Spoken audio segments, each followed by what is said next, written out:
friends, I'm Akash, and this is your News of the Week for the week of October 9th to October 15th, 2022.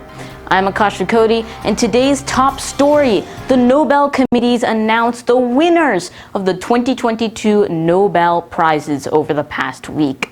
Alain Aspect, John Clauser, and Anton Zeilinger won the Nobel Prize in Physics. Alain is from France, John is from the United States, and Anton is from Austria. The Nobel Prize in Physics was awarded to these three amazing scientists for their contribution to the field of quantum physics, specifically to quantum information science. The winners of the Nobel Prize in Chemistry are Caroline Ruth Bertozzi, Morten Meldal, and Carl Barry Sharpless for their work in click chemistry and bioorthogonal chemistry.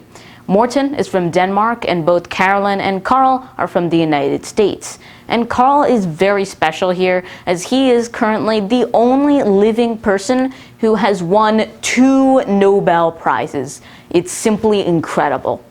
Nobel Prize in Physiology or Medicine was awarded to Svante Pääbo for creating the new field of the paleogenetics. And Svante is from Sweden, which is the home country of Alfred Nobel. The Nobel Prize in Literature was awarded to Annie Ernaux for her work in autobiographies and novels. Annie is the first French woman to receive the Nobel Literature Prize. Ben Bernanke, Douglas Diamond, and Philip Dybvig have all been awarded the 2022 Nobel Memorial Prize in Economic Sciences. All three are Americans, and Ben Bernanke was the former U.S. Federal Reserve Chairman during the administrations of George W. Bush and Obama. Now, the winners of the 2022 Nobel Peace Prize are Belarusian activist Alice Bialyatsky, Russian human rights organization Memorial, and Ukraine's Center for Civil Liberties for their exposure of human rights violations, war crimes, and abuse of power in the wake of Russia's invasion of Ukraine.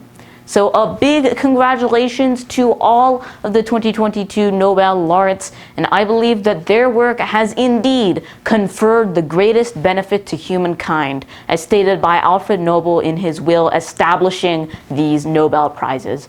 And I truly hope that the Nobel laureates' work will help to change the entire world for the better.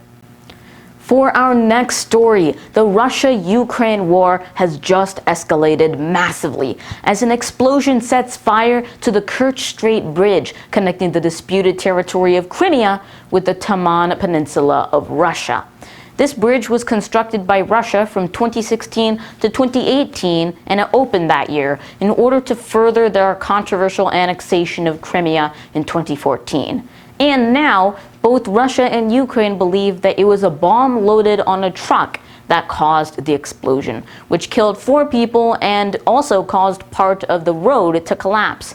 Now, Russia believes that Ukraine was behind this explosion, and they immediately responded by firing showers of missiles all over major Ukrainian cities, including Kyiv, which Russia has not targeted in several months. And just as a reminder, Kyiv is the capital city of Ukraine. So the fact that Russia's targeting it again sounds pretty big.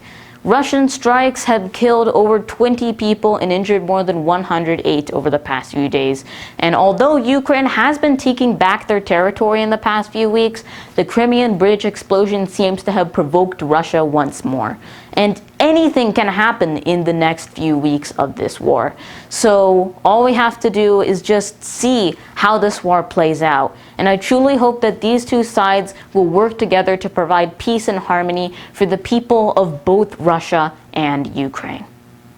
And now, for the last story of the week, the Chancellor of the Exchequer, the United Kingdom's equivalent of the Secretary of Treasury or the Minister of Finance, has been sacked after just over a month in office.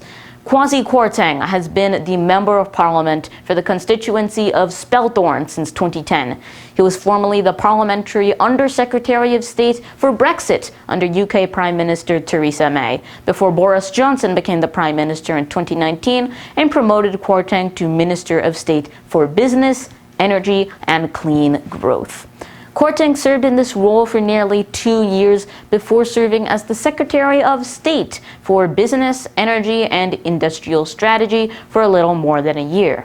When Boris Johnson announced his resignation from the office of Prime Minister earlier this year, and Liz Truss ended up stepping up to the Prime Minister's role, Kwasi Kwarteng became the Chancellor of the Exchequer under the new Truss cabinet starting September 6, 2022. But after he became the Chancellor, he announced some of the largest tax cuts the UK has seen in over half a century. And this came among a lot of other new changes that Kwarteng introduced. The problem was that it backfired very quickly, as the UK's currency, the British pound sterling, fell to its lowest level ever when compared against the US dollar. And as a result, on October 14, 2022, Prime Minister Liz Truss sacked Chancellor Kwarteng from his role. The MP for South West Surrey, Jeremy Hunt, succeeded Kwarteng in his role as Chancellor of the Exchequer. And that's all your news of the week for the week of October 9th to October 15th, 2022. Thanks so much for watching. Love you, Akash.